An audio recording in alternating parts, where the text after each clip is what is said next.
Welcome back to Shoot the Shot, an NBA and variety show. It is November 12th, 2021. Jonathan Osborne here. As always, I am joined by my co-host, the living legend, Luke Sylvia.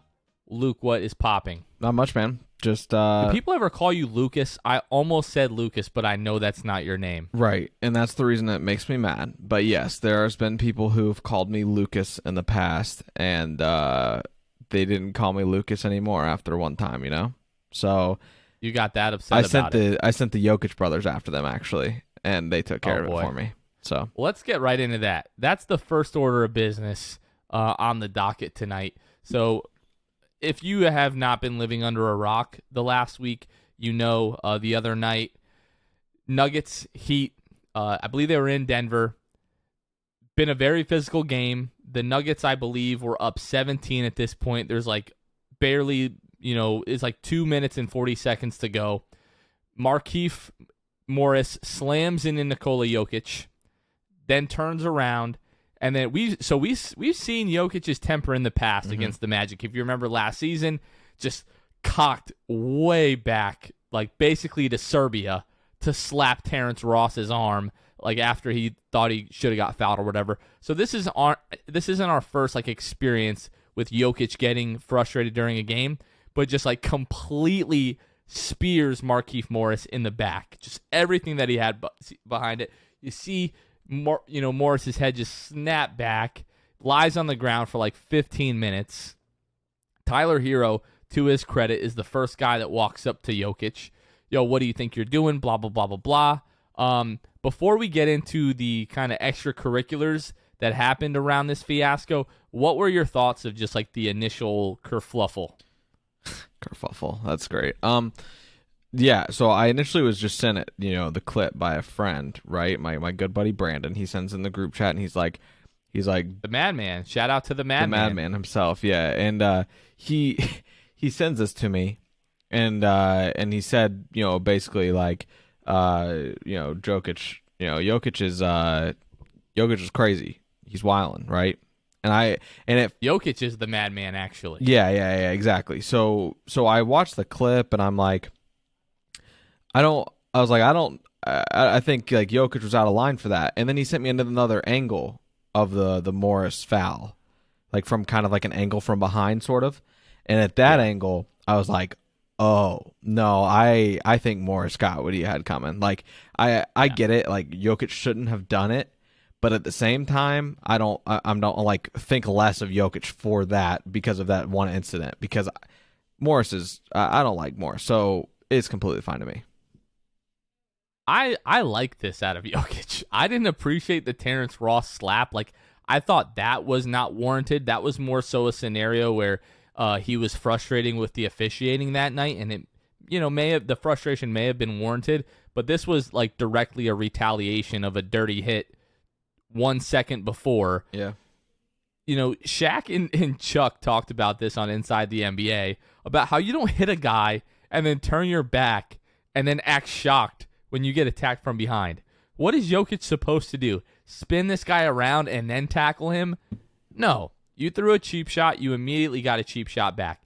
Now, the thing that just my disdain for the Heat really drove this. The thing that I just found the funniest out of all of this was, like, in the moment, everybody's in the middle of the court. Like, I'm watching it now. You've got Tyler Hero there. You've got, Bam Adebayo, Kyle Lowry, Jimmy Butler. And Jimmy Butler is, like, directly behind Jokic in, like, this kerfluffle at one point, and I keep using that word. As soon as they go back to the bench, Jimmy Butler starts getting incredibly animated now that there's about 57 people behind the two benches separating them to make sure nothing happens. Then Jimmy starts getting all tough, like, let's take this ish to the back. Let's take this ish to the back. And then after the game, they're, trying. It was the Clippers. Was it the Clippers and the Rockets a few years ago where Chris Paul tried to sneak into the back of the Clippers locker room? Right. It was kind of that type of vibe of the Heat players sitting allegedly in the back hallway waiting for the Nuggets players to come out of the locker room, knowing very well, in my opinion, that security was going to catch wind of the matter and come and kind of put the whole kibosh on the situation. So basically the entire Heat team this night was very much the hold me back guys. Right. And people talk about Heat culture all they want, and this is just and there is some truth to that. But when people want to act like I find the reason that I don't like Jimmy Butler is I just find him to be very corny.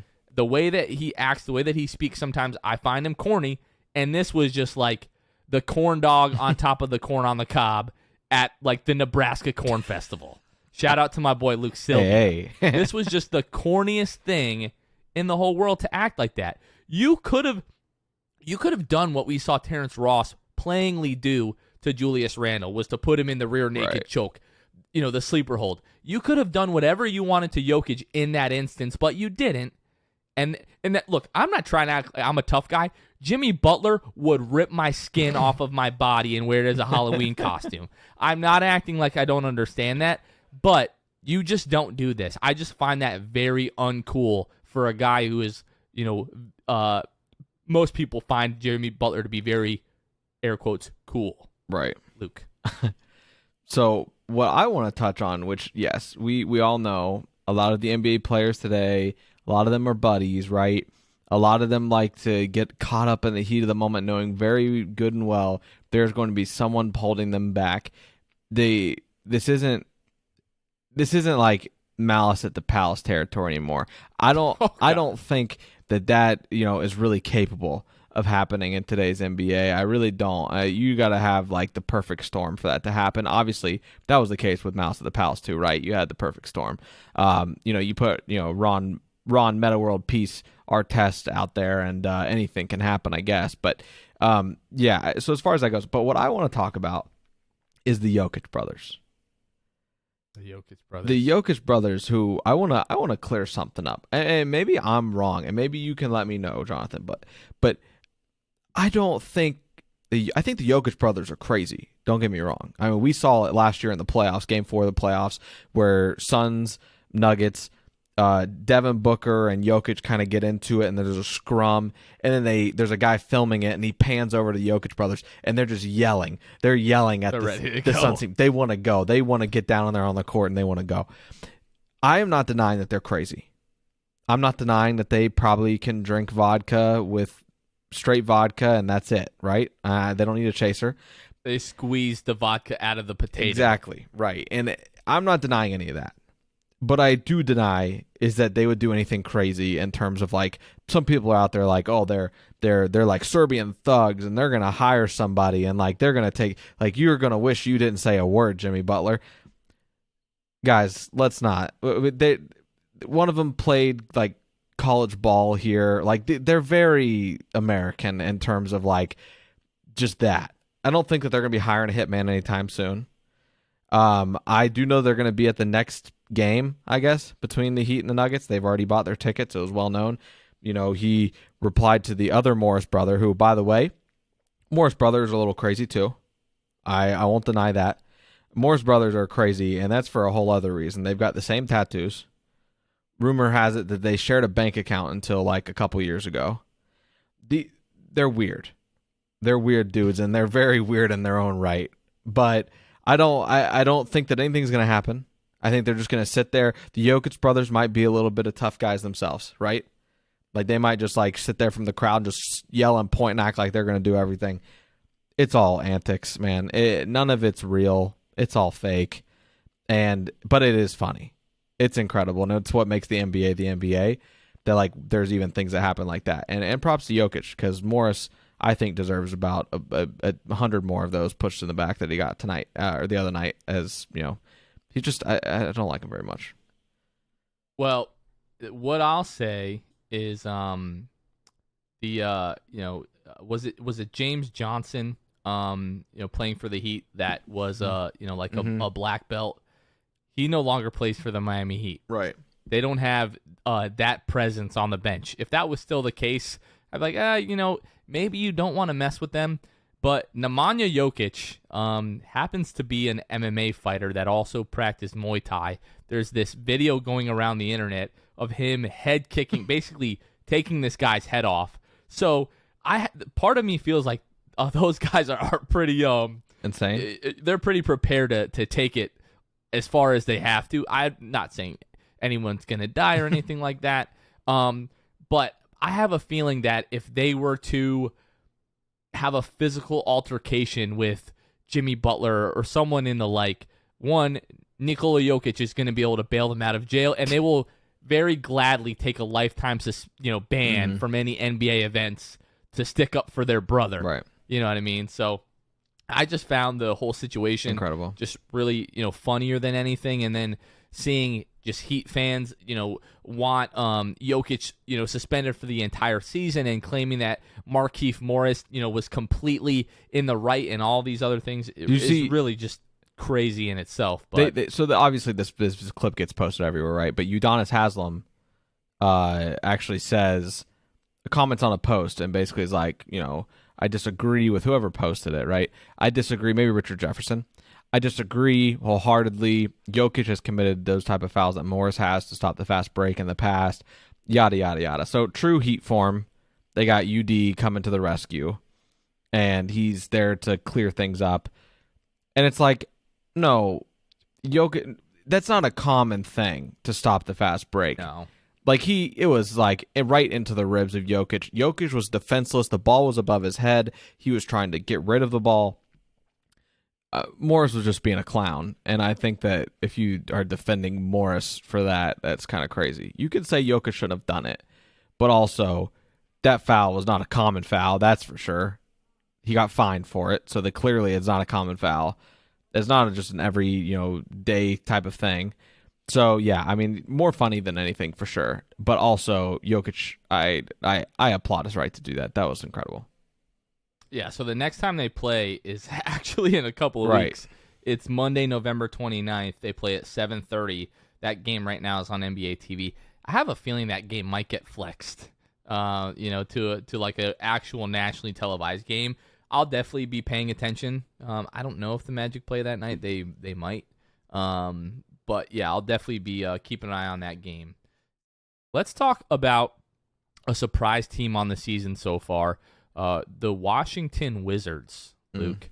So right now, looking at the season here, the Washington Wizards, as of right now, we record this on Thursday night, are the number one team in the Eastern Conference, sitting at 8-3. Now, knowing what we know about the Washington Wizards, and obviously one player in particular on that roster, Bradley Beal, last year, Magic fans can attest to the fact that the Wizards were just absolutely terrible defensively, like historically terrible defensively. So you would think if the Wizards got, a lot better this year, it probably was going to be because, they got more scoring, and now that Russell Westbrook isn't there, Bradley Beal can, I guess, be a little bit more assertive, and they've added guys like Kuzma and Kentavious Caldwell-Pope, Montrezl Harrell. So before I got a chance to really, dive into this and look at the statistics, I was like, all right, well, their offense just must be, every bit as good as it was, last year, but it's really not the case. I mean, yes, their offense is 17th in the league in offensive rating. Right now, they're sitting at 4th in the NBA in defensive rating. So over teams that we have been told that are just like defensive juggernauts this year, the Chicago Bulls, the Miami Heat, the Toronto Raptors, the Washington Wizards right now rank above each of those teams in defensive rating, Luke. First-year head coach Wes Unseld, who at one point was connected to the Orlando Magic, and maybe we can talk about that a little bit. But the Wizards are really getting things done, more so defensively than anything else. Does it help that Kyle Kuzma is averaging almost 15 a game? Montrezl Harrell averaging 18.3, Spencer Dinwiddie 15.4. Bradley Beal right now is averaging 23 points per game, Luke, and he's doing that 40% from the floor, 25% from the three-point line. So by no means is this an offense right now that is just kind of humming along. They're 17th in the league in offensive rating, again, 4th in defensive rating, and they are 7th in net rating in the league as well. What are you seeing with the Washington Wizards, and why do you think they're able to do what they're doing right now? I mean, I'm seeing a team that's playing deep. I mean, they beat the Bucks the other night, and I think they played like a 10-man rotation, right? They're playing 10-man rotations. They're not sticking to just 8, right? They're playing, Unseld Jr. is playing 10-man rotations and getting good run out of basically everybody at this point. And Jonathan, that's without Rui Hachimura and Thomas Bryant, right? Like two guys that haven't been able to contribute this year. That's without them. And those are guys that are going to, be able to help them, in every facet of the game for them, right? So I'm really impressed with what I've seen from the Wizards. I think I read something the other day that was, let's see, I think I read this. Yeah, so with the 101-94 win over the Bucks on Sunday. So this was, they beat the Cavs most recently. Before that, they played the Bucks. Their squad improved to 7-3, marking only the fourth time in franchise history that the Bullets or the Wizards have won at least 7 of their first 10 games. So it could be a franchise type team for the Wizards. I don't really know. If you look at their strength of schedule, Jonathan, remaining here just via Tankathon and how they do things, they have the 28th. So they've got a good chance to just continue to capitalize on the run that they've had so far. What are they, 8-3 now? So I really think that they can end up with 46 maybe wins. I don't think that's out of the question. 46 to 48 wins. I think that'd be something that they would really enjoy, obviously, as a franchise, their fan base. Bradley Beal deserves it. As a Gator, I love Bradley Beal, but also I do think that like he has stuck it out. He has just been super loyal in terms of that, and kind of the same wavelength as like a Damian Lillard, and been there through it all, right? I mean, John Wall, Russell Westbrook. Now he has Spencer Dinwiddie that they added. I mean, they made so many good moves this offseason, Jonathan, and there's not really one that I look at and I'm like, man, that was a crappy move. I mean, they just added pieces to make this team deeper. They added, obviously, Wes Unseld Jr., who clearly is making a difference. I mean, this Wizards team looks to be the real deal. Are they a contender? Probably not. I don't think they are, right? But I do think that they are better than they have been in a long time. I think that they're poised to be a good team. I think Bradley Beal's been waiting on this for a long time. I really hope that he's able to capitalize on it and be a respectable seed in the Eastern Conference. So you mentioned they're without Rui Hachimura. They're without Thomas Bryant. They're also without Davis Bertans, one of the best 3-point shooters in the league. So he's definitely going to help bolster that offense a bit. And looking at Washington last year, who when the season finished, they finished the season 20th in defensive rating in the league. So obviously, it's early right now, but right now they're sitting at 4th. Now they have added, good defensive players in Montrezl Harrell, Kentavious Caldwell-Pope. Kuzma is a capable defender, so personnel definitely helps. But I wanted to ask you, looking at what Wes Unseld Jr. has done so far with this Wizards team, the turnaround that they've had defensively from last year to this year, the hot start that they've been able to get out to, and I'm just going to run through, their schedule and some of the teams that they've been able to beat so far. So they've got wins against Toronto, Indiana, who kind of underperforming, Boston and Atlanta. Beginning of the season, those looked like big wins, but now we know that those teams are underperforming a little bit themselves. Another win, a double overtime win against Boston, wins against Memphis, Milwaukee, and Cleveland. So although they're not beating teams like the Brooklyn Nets or the Miami Heat every night, those are still pretty significant wins. For a team that coming into the season maybe didn't have the highest expectations. So is there any part of you, and we're going to put our Magic fan hats on for just a moment here, that is like kind of looking at Jamal Mosley and you're looking over at Wes Unseld like, okay, something is different here. You know what I mean? I'm not saying that Jamal Mosley isn't doing a great job with the young guys. I'm not saying that whatsoever. I definitely think Mosley was hired in more in the terms of player development, and Wes Unseld, there's not as much player development. Like you have younger guys like like Denny, and you have obviously like a young guy in Thomas Bryant and Daniel Gafford. They just drafted Corey Kispert as well. So there is some development more so in Orlando that needs to take place. But is any part of you like, I wonder how the Magic would have started the season with a Wes Unseld? Not yet. I mean, you look at the Magic. I didn't until I kind of dove into the numbers here. Well, right. I mean, the biggest difference, man, is that they're just a better team. Like that's just a more talented team. We don't have a Bradley Beal. No, you don't have a Bradley Beal. You don't have a Spencer Dinwiddie. I think that like that team is talented. We have a Cole. We have a Cole Anthony. We have a Cole Anthony. Okay, come on now. Shout out Cole. Okay, all right. So anyway, facts. Point being, the Wizards are just more talented, and I think that each coach fits their scenario very well. Based on what we've seen from the Wizards, that's very obvious. With the Magic, Mosley's been able to kind of take chances on things, right? The biggest thing being Wendell Carter Jr. and Mo Bamba playing alongside each other. Does Wes Unseld Jr. do that? I don't know. Maybe he does it because he feels forced to or whatever, same reason Mosley might have. But there's been certain things that Mosley's been able to tap into. The best starting lineup in the league, by the way, according to statistics and the way that we're outscoring opponents. So, I mean, and the team's not fully healthy. So as far as the Magic go, Jamal Mosley, no. There's no part of me that's like, man, I really wish we had Wes Unseld Jr. Wes Unseld Jr., like that's such a what-if game for me. He is doing his thing in Washington, and I hope that he has a great first year. But I don't think that it's anything that, should be looked at and compared because I think the scenarios are just so vastly different that it really doesn't matter to me. Do you think the Wizards, now winners of their last 3 in a row, they're coming to Orlando this Saturday? I will be at that game. Good night. Do you think the Washington Wizards are experiencing a Joshua B. Robbins bump? Oh, yes. Yes, of course. Absolutely. I think that's the answer. He was in the post-game presser last night, and he was asking Kuzma questions. Kuzma told some Cavs fans. That hurts. Kuzma told some Cavs fans. He prompted this from Josh Robbins. Used to be with the Magic, for those of you who are listening and not Magic-related. Just recently left. Writer for The Athletic. Yeah, writer for The Athletic is now going back to his hometown covering the Wizards. So wish him the best. Yeah, of course. No, but he prompted the question from Kyle Kuzma. He asked him about, I think, the sign that he signed. He signed a sign that said, like, basically LeBron got him his ring.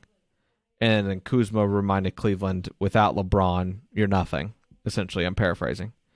So as Cole Anthony would say, facts. So yeah. So that's just a sidebar. Josh Robbins doing a great job you go already. to Cleveland on vacation? No, you don't. Shout out to Joakim Noah. But yeah, man, I think that Wes Unseld Jr. is doing his thing in Washington. I hope he continues to do his thing, just not this Saturday against the Magic. I hope that we can get a win against the Wizards, who have had a very impressive start. They're 5-2 against teams that have made the playoff last year. So I hope that the Magic can get something done. But yeah, Wizards, impressed with them so far. Luke, Milwaukee Bucks, concerned or not? Ooh. As far as Milwaukee goes, they've been very banged up, right? I think that's like it'd be easy to just be like chalk it up to being banged up. Now, while Milwaukee has gone through that, and what are they sitting at right now? The record 6-6. 6-6, right? So they're back to 500 right now. They're 8th in the East. Yeah. So obviously they have been missing, Lopez, right? Missing Brook. Giannis said that in a post-game interview. He said, I need you, Brook. Come back. I need you to rebound. That's what he said. And then Grayson Allen was interviewed and also said, I know how good of a defender Drew Holiday is, but as a guard, though, I kind of miss Brook's presence most. He said after the defeat against the Jazz, especially with him usually holding down that back line underneath the basket, cleaning up any mistakes. A lot of the stuff in the pick and roll, he can drop back and defend too. He takes a lot of pressure off the guard, so he's definitely being missed. And I really do think that's kind of been the difference so far for the Bucks, man. I mean, these are champions, right? This is a team that really shouldn't have to, be dealing with this type of stuff right now, but it really is strictly injury, right? Bobby Porter's kind of getting back from, injury, getting back to his true self.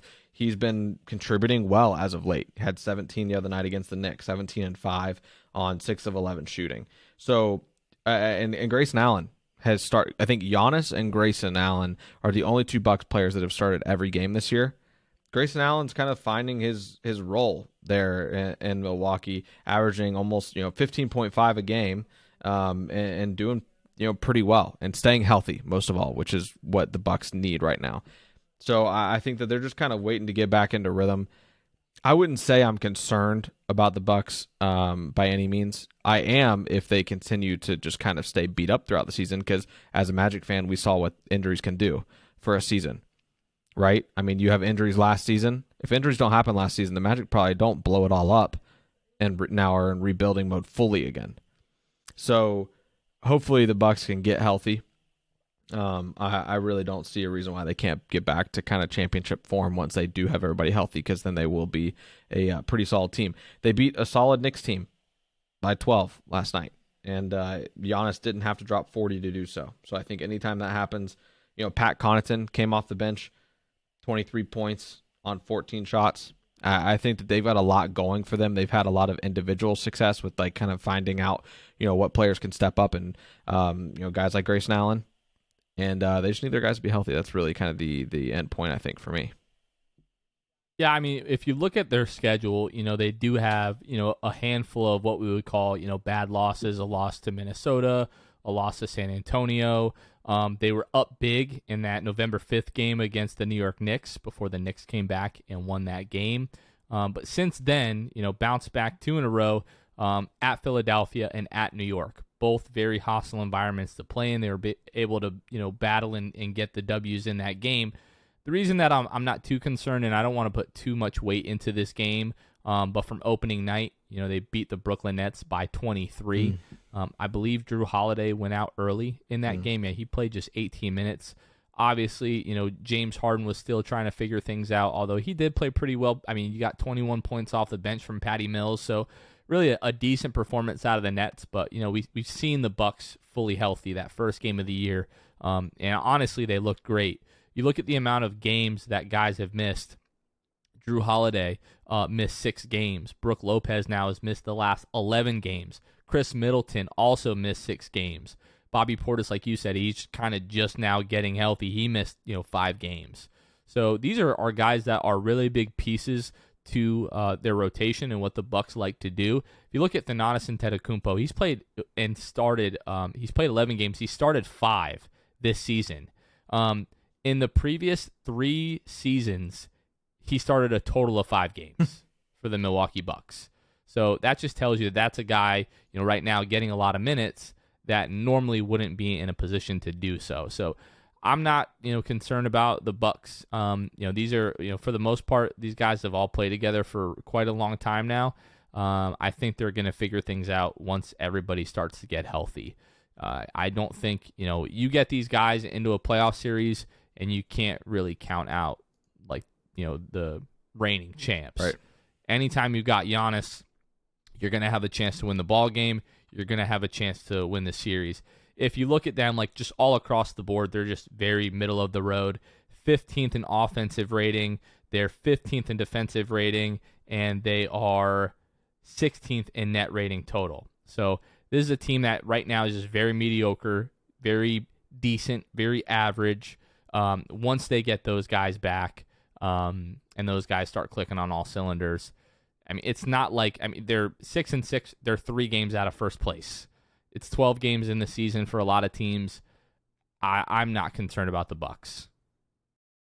All right, Luke, let's go ahead and take a quick break from our friends at Manscaped, and then I got some surprise questions for Mr. Luke. Guys, it is football season, baby, and you know what that means? It means we're going for 2 here with the sponsors of today's show, Manscaped. Blitzing through hairs has never been easier, and it's time you join the 2 million men worldwide who trust Manscaped by using code SIXTH, that's SIXTH, at manscaped.com for 20% off plus free shipping. It's 3 and out the window with all other trimmers. Now go tame that Wildcat offense. The Performance Package 4.0 from Manscaped is the perfect package for your package and a key for a great grooming and hygiene routine to make sure the boys downstairs are smooth like Tom Brady in the fourth quarter. The brand new Lawnmower 4.0 is here to take your defense to the next level. This 4th-generation trimmer features a cutting-edge ceramic blade to reduce grooming accidents thanks to their advanced skin-safe technology. Get 20% off and free shipping with the code 6th at manscaped.com. That's 20% off with free shipping at manscaped.com and use code 6th, SIXTH. Stiff arm your pubes out of the playoffs this year with Manscaped. All right, Luke, I alluded to this before we started recording that I had a surprise question that I wanted to ask you. One is going to be fun. The other one is just like really a softball for you. I want to get your thoughts on some things, but I wanted to get like your genuine reaction. I wanted this to be like a really organic conversation. Related? This is not. This is food related. Oh, okay. It's been a little while since we've done one of these. Mm-hmm. I want to know, maybe not like your number one food take, but what is a food take that you are absolutely willing to die on that hill? Pineapple belongs on pizza with chicken. I feel like that's being more normalized now. You have anything a little like more controversial? Brussels sprouts are the best vegetable. Okay, that's a horrible take, but let me hear it. Okay. Brussels sprouts. I was a Brussels sprouts hater. Okay. I was a hater. I had them once before. When I don't know. I was probably like 19, 20 years old. I had them, and they were terrible. And I come to find out the reason they were terrible is because I believe they were boiled or something. Like they weren't prepared. They were prepared like our parents prepared them, or our parents' parents, I should say.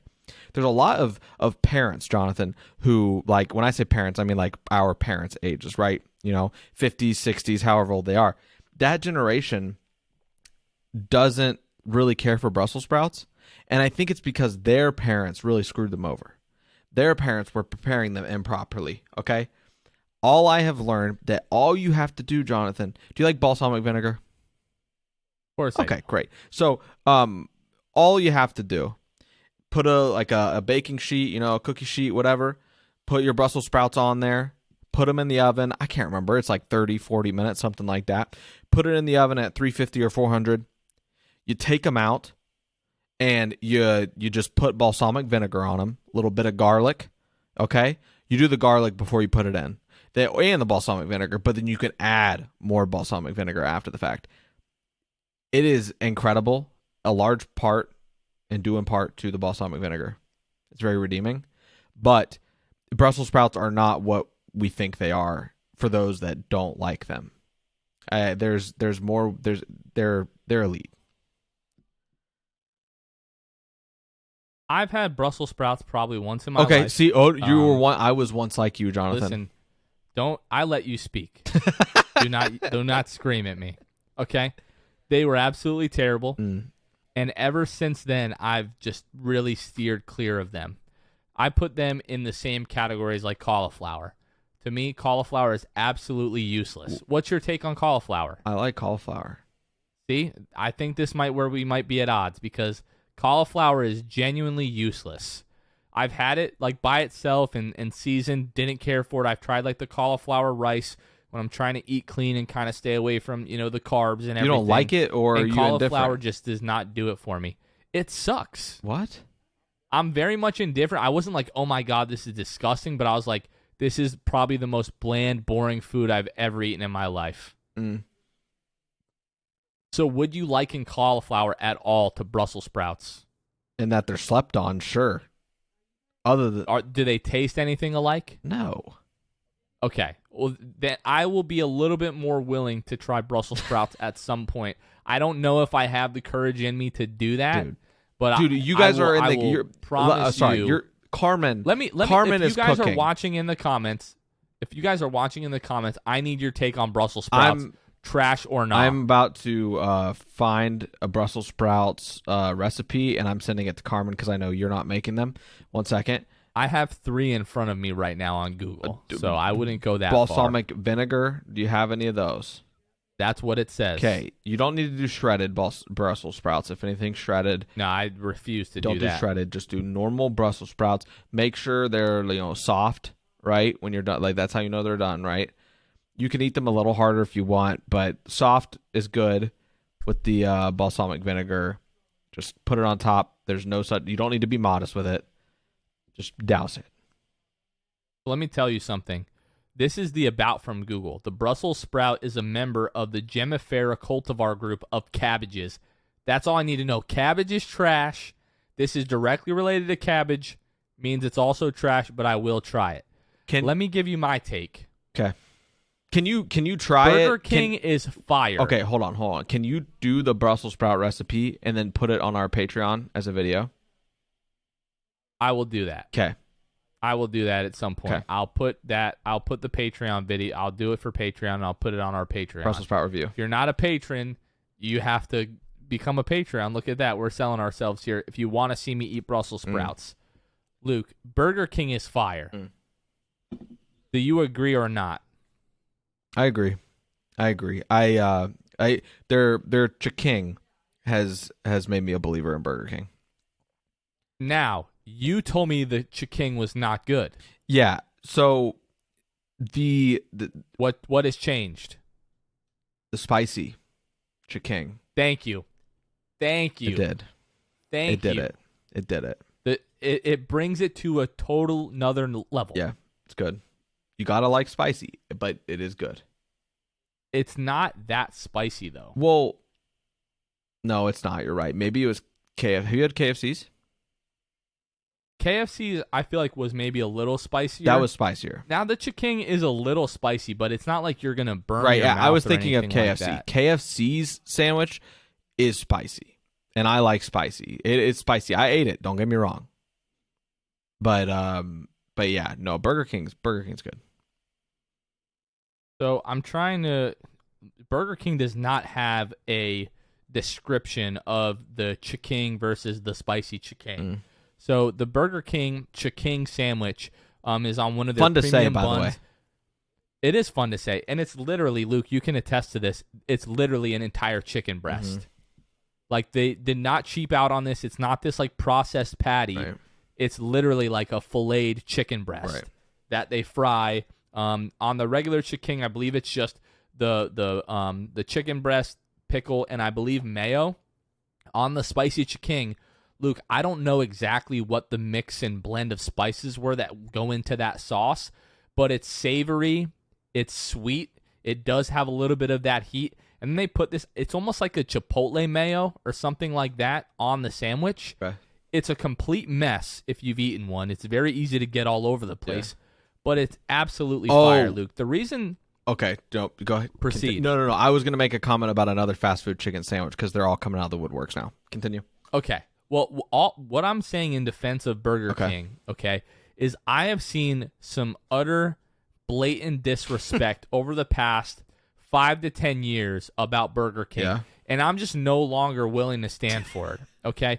There used to be a time, Luke, back in my day, where you could walk into your local McDonald's and you could say, "Sir, I would like the burger off of the value menu," and he would say, "That will be $1, please." That no longer exists at the good old Ronald McDonald that we all have now know to come and love. There's no dollar menu anymore. It's the value menu. Everything's $2 or more. Okay? And folks, I don't want any comments on here about how fast food is not good for you. I don't care how it's trash. Let's not all act like when we were in high school and we would be wrapping up our evening of extracurriculars. This is a judgment-free zone. Let's not all act like we weren't hanging out of the back of our homeboy's Ford Contour or whatever it was. Yo, let me get a 50-piece McNugget for me and the boys. I'm not even going to ask if I can have a McFlurry. I know the ice cream machine is broken, but let's not all act like that's not where we came from. Right. That McDonald's and Taco Bell and all of these fast food establishments did not have our back at one point or another. They still have my back. Okay? I can still... One moment. I can still go to Burger King, ask for a rodeo burger. First of all, Burger King's charbroiled patties, completely slept on. I've been saying this for years. If Wendy's would change to charbroiling, yes, there we go. Charbroiling their patties, Wendy's would shut down the entire fast food game. It wouldn't even be close. They already have the best fast food patties. If they charbroiled them, it would not be close. Burger King, I believe, is only open because they continue to charbroil their burgers. If you want a charbroiled burger, Burger King is the only place you can go to. But the Rodeo Burger, Luke, it is just the sesame seed bun, the charbroiled patty, barbecue sauce, and they put onion rings on top of that. And it still, to this day, at 28 years old, only cost me $1. What? For $3, I can go to Burger King. I know it's terrible for you. I know it's probably mixed with sawdust. It's still delicious, and it sustains your boy. And that's Burger King is fire. If you haven't been there in a while, just go and peruse the menu. I can almost guarantee that you will not be disappointed. They usually are not busy, so your food is almost always fresh, made to order. And that's a little alarming. But that's fine. I haven't died. I can tell you I always have a stomach ache for 3 days after. But I don't care. I keep going you back. don't die though, so that's what matters. I don't die. So, okay, I've got a spicy chicken sandwich take. I don't know if it was you or Brandon that told me this. McDonald's, the hack for the sandwich. So, okay, no, you told me one thing, I think, about what to do on the sandwich. What'd you tell me? Get their hot sauce, their max, what is it?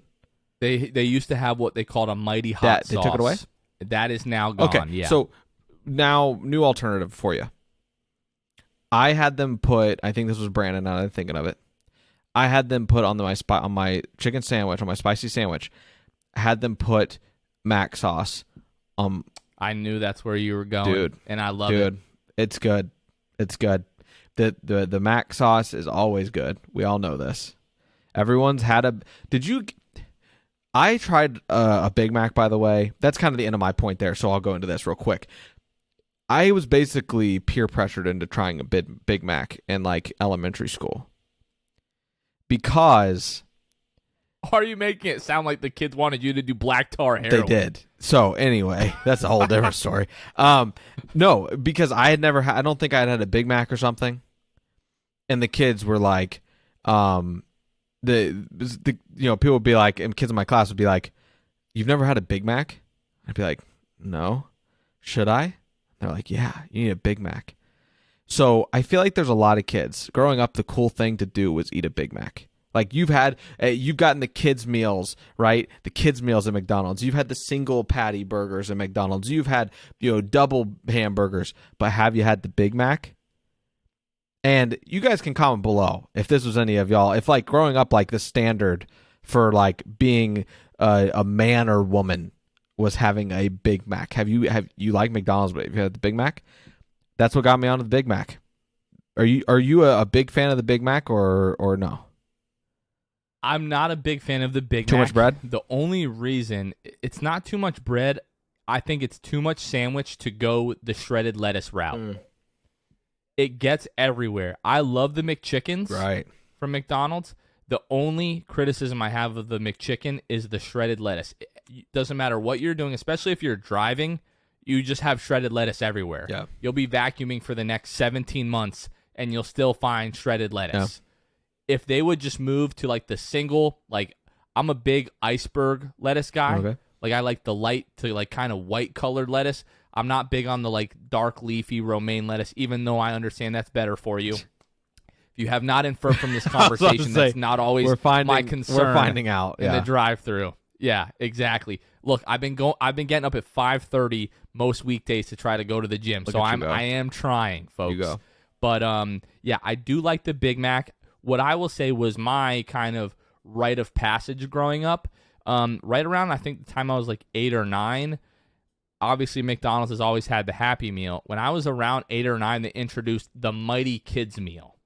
That was supposed to be more for like, I'm a grown-up kid. Okay. You know what I mean? Okay. So when I graduated from the Happy Meal and I started getting the Mighty Kids Meals, that's when I thought I had the juice. Wow. I thought I had it all going on. Okay. Big Mac, not so much. I don't remember when I had my first Big Mac. I did go through a big phase in high school where everything that I got, McChicken, Spicy McChicken, McDouble, whatever it was, again, shout out the dollar menu, it was always add Mac sauce. All the time. All the time. Not so much anymore. Usually when I go to McDonald's, I get a McDouble, I get a McChicken, I get a 10-piece nugget, I get a large Sprite because you have to get a Sprite at McDonald's, and then I get like 2 apple pies. Oh. Some people out there are like, that's a lot of food. As I slam it every single time. Refer to the previous point, Jonathan is not really out here giving nutritional advice, okay? This is strictly taste bud advice. That is a fact. Yeah, if you want something that tastes good and it's going to make you feel good like a warm hug on the inside, and then you're going to feel like your neck artery starting to clog, you holler at your boy. I got you 100%. Mm-hmm. I'm a big Taco Bell guy as well. All right, Luke, I think that's enough for the food talk. Like I mentioned, I have been trying to be a little bit healthier. This is like my 8th bottle of water for the day, and I don't want to get urges when I'm editing this later to hit the Uber Eats. This is my 8th berry vodka Rita today, so that's, me and me, we aren't so different. You work today, so that's very impressive. Very impressive. Good for you. Like a good neighbor. Oh, State Farm is there. Or State Farm sucks. You're in good hands. You're in good hands. Allstate. Allstate. Shout out to Allstate. All right. This is my first one, by the way. I'm joking. Okay. Yeah. If your employer is listening, Luke. The Florida Gators decided to make some changes with some coordinator positions. I would love to hear your thoughts. This was the softball. It's great. I'm happy. I'm giddy almost. Hearing the news was great. Todd Grantham, defensive coordinator, gone. Offensive line coach, gone. So hopefully that helps. And hopefully those two guys won't just be the scapegoats for the eventual Dan Mullen departure. Dan needs to kind of tighten up the recruiting department. Or do it at all. Yeah, or recruit at all instead of just focusing on transfers and vacationing.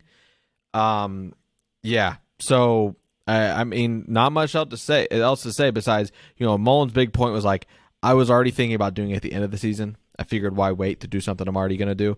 Might as well just go ahead and jump on kind of, trying to get a hire, all that kind of stuff. I'm trying to hire Ed Orgeron as the defensive coordinator from LSU, who is the head coach. Obviously, they won a natty with Joe Burrow. The man who speaks like an alligator that swallowed a box of marbles. Yes, I need subtitles when he speaks. Yes, Ed Orgeron. Or Will Muschamp. Will Muschamp once coached the Gators, was terrible, but an incredible defensive coach. Have Orgeron, Muschamp line them up. There's the coaching carousel for defensive coordinators. I'm all on board. I am praying they can't make a bad hire. Nobody's going to be worse than Todd Grantham. Todd Grantham was the reason the Gators weren't in national title contention last year, giving up like 35 points a game, which is stupid when we're putting up like 40 a game. So, you almost beat Alabama in the SEC championship. You're the closest team to Alabama last year, despite your terrible defense. You can't tell me if they didn't have, a halfway decent defensive coordinator that Florida isn't at least in the championship last year. Sucks, but it is what it is. Grantham's gone. See ya. Adios. All right, let's hear your college picks. You're fired up about the NCAA right now. Yeah. So, recap last week, Nebraska plus 14.5 against Ohio State. Sole reason being Nebraska doesn't lose by double digits. They had lost whatever it was, like 7 games up to that point, all by single digits. Didn't matter. 7th ranked team, 3rd ranked team, 8th ranked team, single digits. They lost to Ohio State, single digits. Anyway, that hit. Miami minus 10.5 against Georgia Tech. That didn't hit. I think they won by 3. So college record up to this point, Jonathan, is 12-8-2. Last week, I had Baltimore minus 6 against Minnesota. That didn't hit. Patriots minus 3.5 against the Panthers. That absolutely hit. So I think I'm 8-10 NFL. So, you guys can listen to my bets, but never, be like, oh, Luke said NFL bets. We don't do that. No reason. But when it does come to college, feel free. Let's see. This week in college, Jonathan, New Mexico State is playing Alabama. You know what the spread is, Jonathan? I'm going to guess 35. 51.5. Oh, my word. So anyway, if it wasn't to be already thought just by logic, I hit a lot of bets by logic, by the way, if you guys haven't been listening. New Mexico State plus 51.5. Number's too big. Alabama played an FCS school earlier, Mercer College. only beat them by 32. It's not like Alabama couldn't beat them by 100, but Saban just doesn't care. Saban doesn't care unless he's got some personal vendetta against you. Then he'll run it up on you. Leads me to believe he has no personal vendetta against New Mexico State. So we're taking New Mexico State, the Aggies, 51.5. Then we're going Michigan. What's an Aggie? Why like Texas A&M is also the Aggies? I think it's a Cowboy, right? I guess. I don't know. Let's clear this up. What is an Aggie? The good old Google someone machine. from the farm. The Okay. name was commonly That's all I need to given know. to students attending agricultural schools, and that's where it comes from. All right. Anyway, yeah, then plus 51.5. Moving on real quick to Michigan versus Penn State. They're going to Penn State. Michigan minus 1.5 is what I'm taking. Michigan's got a great pass rush, so Penn State's going to have a hard time against them. Penn State, if they opted to try to run the ball, they suck, so they can't run the ball. So Michigan, I'm not saying it'll be pretty, but Michigan's offense is well balanced enough to win and cover this game. Minus 1.5, give me the Wolverines over Penn State. So those are my college picks for this week. Wolverines. Right. So into NFL, Jonathan. All right. So NFL last week, not a great week for me. I really thought, without Derrick Henry, the Titans were going to struggle. I had the Rams minus 7.5 at home. The Rams have been very good this year, and just kind of trying to put everything on the back of Ryan Tannehill. I thought the Titans were going to struggle. They blew out the Rams, obviously, so I lost that bet. My next pick was Chargers minus 1.5 at the Eagles. Cashed in on that. And then I got talked into the Ravens minus 6.5. Yep, you lost. Yep, I thought it was a sure thing. Kirk Cousins sucks. The Ravens have been very good this year. I never believe in Kirk Cousins. I always bet against Kirk Cousins. And this week we got like the good Kirk Cousins. And if you're betting against him, it's just not great. Baltimore had the chance. I believe it was either in overtime to score a touchdown and at least push so I could get my money back. But then Lamar Jackson misses. He fumbles the ball. Ravens end up getting the ball back and winning this game. But that was what we call a bad beat last week. So this week, Luke, there are a few storylines that I really like. Right now, I'm looking at the Green Bay Packers, Seattle at the Packers minus 3.5. Aaron Rodgers, out this entire week. I believe he'll be coming back this week. Has been hearing all of the chatter, all of the slander, everybody calling him a scumbag, regardless of what you think about his vaccination status. Aaron Rodgers is a very vain person, cares what people think. I think he's going to come out guns blazing. This is a Packers team struggle last week, obviously, with Jordan Love. I believe they're getting guys back like Devontae Adams as well. So this is going to be, I believe Russell's playing this week. It's going to be his first week back off of that thumb injury, pretty gruesome thumb injury, now that I've heard the way that the doctor described it. But yeah, I've got Packers minus 3.5 at home versus the Seahawks. I'm betting against Kirk Cousins once again. Los Angeles Chargers minus 3.5 at home against the Vikings. Chargers, the last couple of weeks have, started to cool off a bit. Minnesota Vikings, they just played a really good game against the Ravens. The Vikings almost never play two good games in a row. And I just really like Justin Herbert. I don't believe in Kirk Cousins. So, again, he lost me money this week, but I'll probably put some more money on him, this coming week here. Did you just say Hubert? Justin Herbert. Sorry. You said Hubert. If I said that, I apologize. Yeah. It's very possible. You said Hubert. That's all right. That's fine. People know what I meant. Justin Herbert, Hubert. I Albert, just wanted to Harry point it out Potter. before people pointed it out, Oh, that's fine. Yeah. I don't also mind. I misspeak all the time. It's, right. It's a one thing I wanted to ask. Aaron Rodgers was fined $15,000 for safety and protocols, right? So $5, yeah. Did you see this report of what it was like and like how the amount for an average person? I'm guessing $5. 33. Okay. It is equivalent that far to off. paying someone $33 to him paying the $15K fine, which is hilarious. I haven't paid all that much attention to it, but it definitely seems like he intentionally deceived people into thinking that he was vaccinated. Now, you and I, have kind of shared our thoughts, Yeah. on vaccination, so I don't want to get into that. But yeah, lying is something like pretty different. If you don't want to talk about it, just say I don't want to talk about it, or tell the truth. But lying, never really a good look. Right. So all that to say, Jonathan, $33. That's what it would be like if we paid. Aaron Rodgers is paying that $15K. Moving on. Yeah. My picks for NFL this week.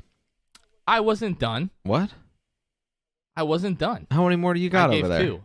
I got two more. Okay. I got two more. Just because I like some of these storylines. So the Titans, they shut me up last week. New Orleans Saints, I still don't believe in their quarterback situation. I bet against them. I didn't bet against them. I picked against them last week in my pool. With the Atlanta Falcons. Atlanta Falcons beat the Saints. And then Buffalo Bills at the New York Jets. Buffalo Bills coming off of a tough loss to the Jacksonville Jaguars. You got Joe Flacco starting back there at quarterback. I think Josh Allen is going to go insane, and the Bills are going to torch the Jets. Bills minus 13. That was your last one. I want to make sure you didn't have 10 more. Okay. Nope, just 4. Okay, great. So I've got a couple for you, per usual. I've got Patriots minus 1.5 against the Browns. Patriots seem to have, they're starting to figure it out a little bit, okay? Patriots have won and covered their past 3 games, a 62-point differential, and a +5 turnover differential. I'm all aboard Patriots. I'm smashing it. Minus 1.5. Next, Chiefs minus 2.5 against the Raiders. Defense for the Chiefs has improved despite the offensive struggles.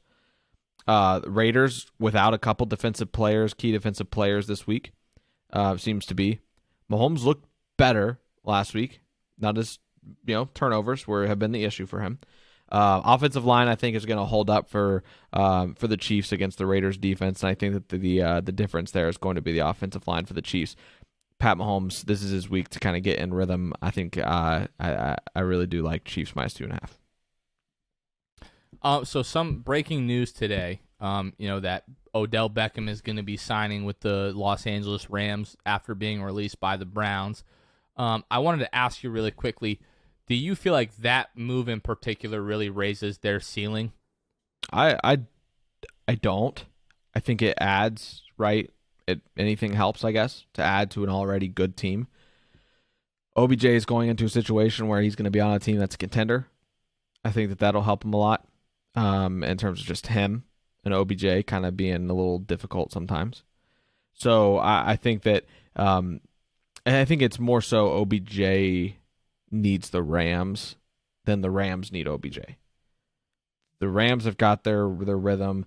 The Stafford to Cup connection goes crazy. I think that I stand by it. OBJ needs the Rams more than the Rams need him. I think it's fine. I don't think that it's like a crazy thing, right? I don't think it's a crazy deal at all. It feels about to me like Cam Newton going back to Carolina. It just doesn't move the needle for me. Cam's gonna go back to Carolina. Maybe they can make the playoffs. I really don't know. But I don't think that either of those storylines are as big as they would have been years ago.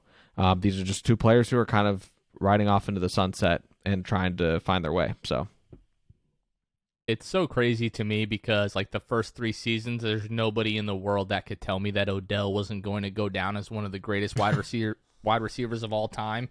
I love Eli Manning. He's probably my favorite athlete in the history of this planet. But what Odell was doing with what Eli was capable and what the offensive line would allow Eli to do at the time was just incredible. Obviously, now he's had a ton of injuries. My thing with the Rams is it's obviously if you're the Rams and you have the opportunity to sign a guy like Odell, it's a low risk, high reward situation. If he's able to recapture any of that type of magic, it's just why not have another guy like that? But my thing is, you have a guy in Cooper Kupp that does everything that Odell is good at, but does it 15 times better at this point. Cooper Kupp, he's arguably been the best wide receiver in the league this year. And I just don't know if Odell is able to. I have this theory, especially with football players, is that if you are one of those peak guys, once you have a significant drop off from that, you just never get back to that point. Like we saw it with, especially running backs. You see it with guys like, LaShawn McCoy, like Jamal Charles, Adrian Peterson, Chris Johnson. Like once you come down off of that, like we saw it with David Johnson. Once you're elite and then you're just kind of mediocre, you just never see guys really get back to that peak. And I don't think Odell is going to do that.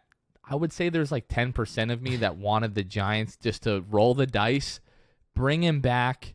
It was a rocky ending. Obviously, having the same general manager there was never going to happen. All the things that he got accused of, of in New York and in Cleveland.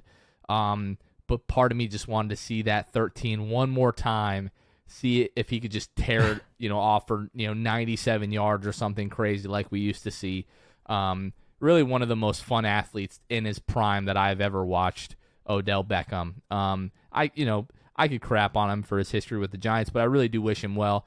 I think most people will agree with this, the move for the Rams that really moves the needle is Von Miller. Adding Von Miller to that defensive line with Aaron Donald, the Rams, if you didn't think they were real contenders before, this legitimately makes the Rams contenders.